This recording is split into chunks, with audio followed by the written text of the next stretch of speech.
Bonjour, aujourd'hui on est le 2 mars 2019 et je vais vous montrer le fameux Kilian Stollen que j'avais filmé il y a quelques années et donc la vidéo est disponible sur YouTube.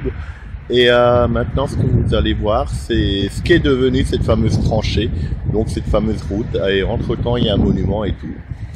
Alors le monument dont je vous parlais il est ici, je vous en avais déjà parlé à l'époque. Et on voit que maintenant la route elle est ouverte à la circulation depuis maintenant une année ou deux, facile. Et ce qui est intéressant de noter, c'est que quand même, vous n'êtes pas sans savoir, il n'y avait pas la route, cette fois elle est ouverte et un monument a été posé. Alors d'autres combats ont lieu aujourd'hui, cette fois c'est pour les droits sociaux. Et donc on voit la tranchée qui est ouverte ici pour faire cette fameuse route qui aujourd'hui est effectivement construite. Ça fait déjà, je crois, presque 2 ans qu'elle est ouverte. Enfin, 1 an et demi, 2 ans. Et vous pouvez voir le fameux rond-point où je filmais à l'époque. Alors là, vous entendez sans doute le vent, parce que ça souffle fort. On voit que les gilets jaunes se sont installés ici pour revendiquer donc les fameux droits pour tous et tout. Donc aujourd'hui, comme on est samedi, en plus il y a les manifs. Je crois que c'est l'acte 17 sur Paris ou ailleurs, je ne sais plus exactement. Je crois que c'est l'acte 17 effectivement. Vous voyez, ils ont leur petite cabane là. Donc c'est d'autres combats. Mais comme quoi, les droits sont jamais vraiment acquis. À l'époque, ils se battaient entre nations. Maintenant, c'est pour les droits sociaux. Et étrangement, pile sur la ligne de front. Vous voyez, il y a encore leur cabane. Et là, il y avait un blocpost à l'époque. Il est un peu plus loin, mais il y en avait d'autres enterrés.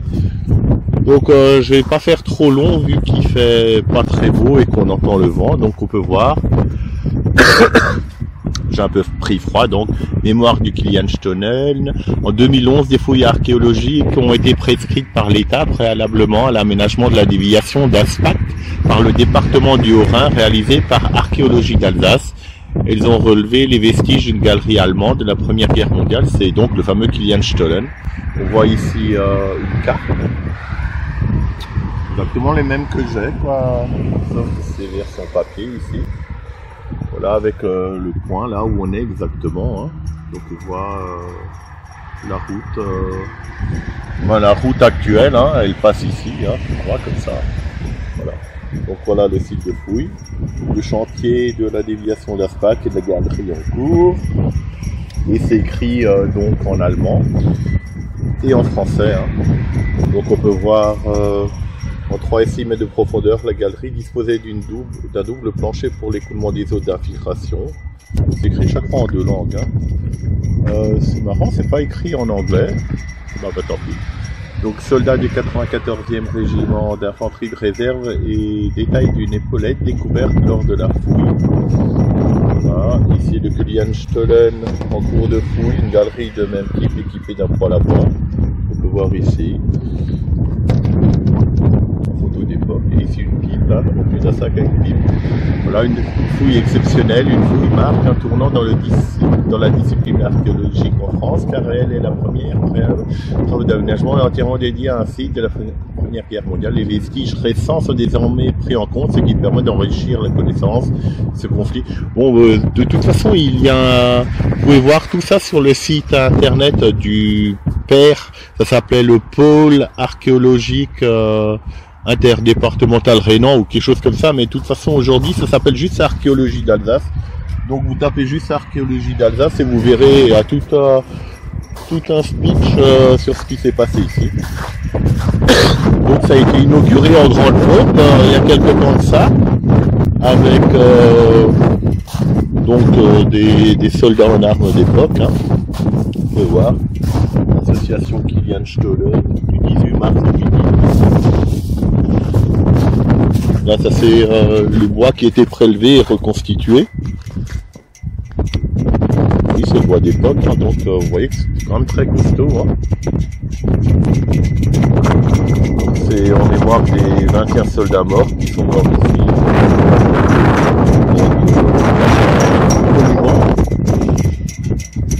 Vous voyez un peu comment ça. Là, il y a 2 arbres qui ont été plantés. Des victimes, soldats réserve ensevelis, la galerie, là il y a tous les noms ici. Je ne vais pas tous les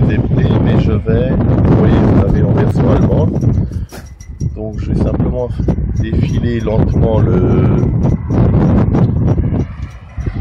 la caméra et puis vous avez qu'à relire gentiment. De toute façon, j'ai le soleil dans les yeux au travers des nuages, donc j'ai mal à tout voir.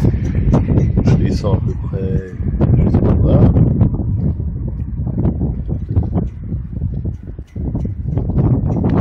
Et voilà, vous avez toute la liste de noms. Ici, on voit l'enterrement au cimetière militaire d'Ilfurt. Hein. Les documents.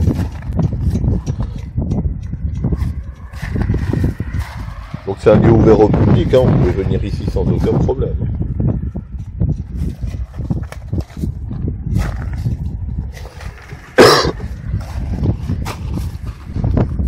Vous avez un rapide résumé de ce qui s'est passé, hein, donc je vais vous le lire si j'y arrive avec le soleil dans les yeux, vous voyez. Hein, donc voilà, le bombardement du 18 mars 1918 a causé 45 victimes dans la même unité, la 6e compagnie, du 2e bataillon du réserve d'infanterie régiment 94 RIR 94.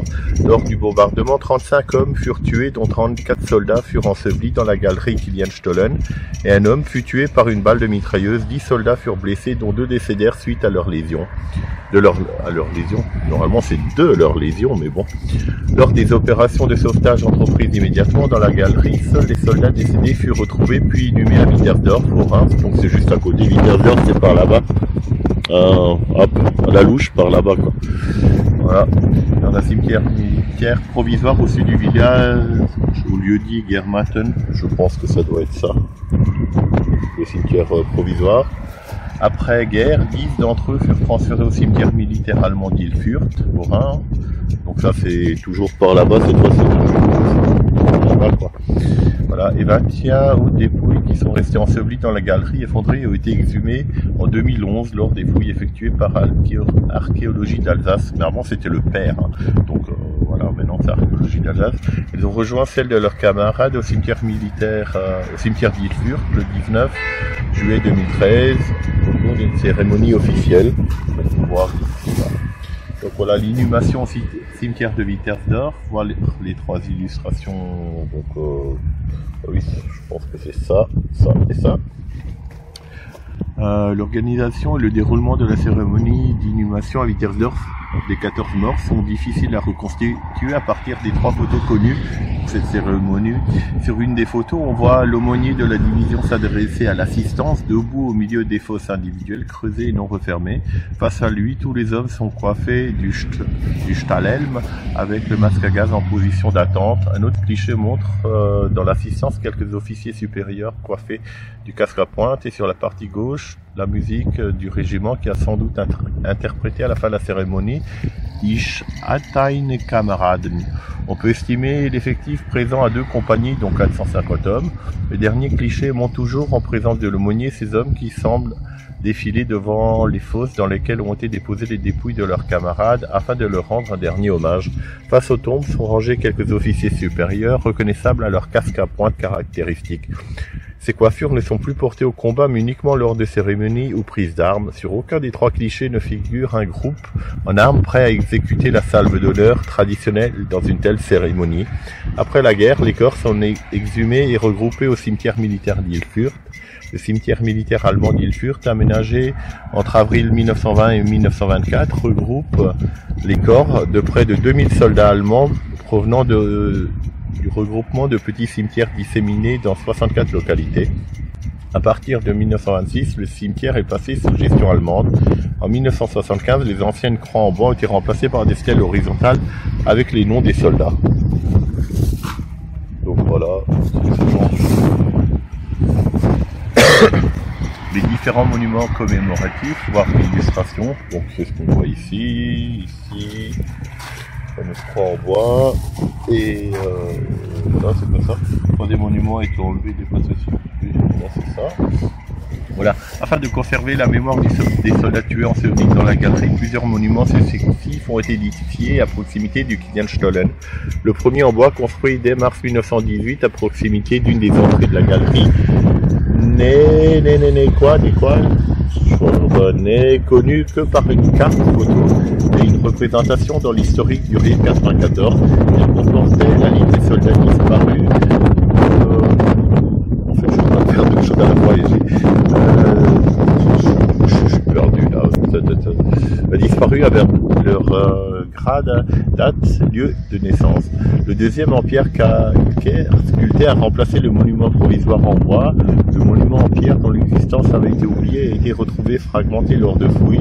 Le premier morceau a été découvert lors des travaux de déplacement du troisième monument vers le cimetière militaire d'Ilfurt le 24 septembre 2007. Les deux autres fragments ont été mis au jour fin 2011 lors des fouilles du Kilianstenen. La datation de ce monument n'est pas connue. Il pourra avoir été commandité par le Rire 94 en 18. Constitué d'un bloc de calcaire trapézoïdal, son ornement est constitué d'un évidement rectangulaire où était scellée une plaque surmontée par la représentation bas-relief du Stahlhelm, casque d'acier, associé à une épée verticale entourée par une couronne de laurier. Ce symbole doit faire allusion à l'insigne des blessés allemands. Alors là, je vous laisse le lire vous-même. Verwundetenachbreichen. Excusez-moi si j'écorche, mais je parle pas bien allemand, voire pas du tout.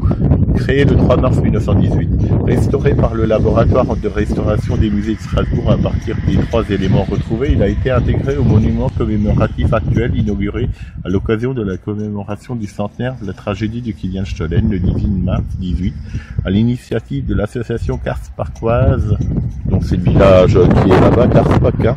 C'est ce que on devine derrière le drapeau français que vous voyez là-bas. Il y a quelques maisons et un bâtiment, donc Karsbach c'est ça. Et un peu là où ça monte, le haut de la colline, ça c'est un peu Karsbach et tout ça c'est Karsbach après Salkirch par là-bas. Voilà. Et donc j'en étais où? Le troisième monument en grès fabriqué par l'entreprise Vichna d'Alkirch et mis en place en 1958 a été inauguré. Le 27 mai 68, il porte les noms des 21 disparus et a été déplacé en septembre 2007 au cimetière militaire allemand d'Ilfurt, car il se situait sur le tracé de la future route. Donc voilà, vous avez à peu près l'essentiel. Alors on va revoir cette stèle. Donc ici on voit bien le casque allemand, hein, avec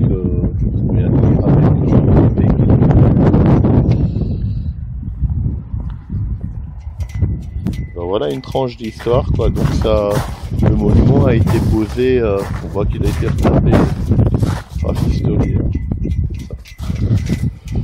Donc voilà le site complet, je vous ferai un petit panorama. Et actuellement je suis en train de faire une carte de toutes les tranchées qu'il y a dans le coin pour justement tout bien référencer, quoi. Et je le fais vraiment bien avec l'aide du lidar, des cartes d'époque, des satellites, de logiciels de géoréférencement, enfin de cartographie comme QGIS, GEDAL et beaucoup d'autres encore. Donc voilà, le site historique, il est bon sous la route, hein, tout simplement. Voilà, et on peut deviner un blocos encore là-bas, il y en a un deuxième là-bas de l'autre côté de la route. Et voilà, quoi. Et sous tous ces champs, et même la forêt, tout ça, il y a encore des abris qui courent encore, hein. Il y avait des sables, des tranchées. Donc voilà, pour ma part, je vais rentrer. Je vous dis à une prochaine vidéo.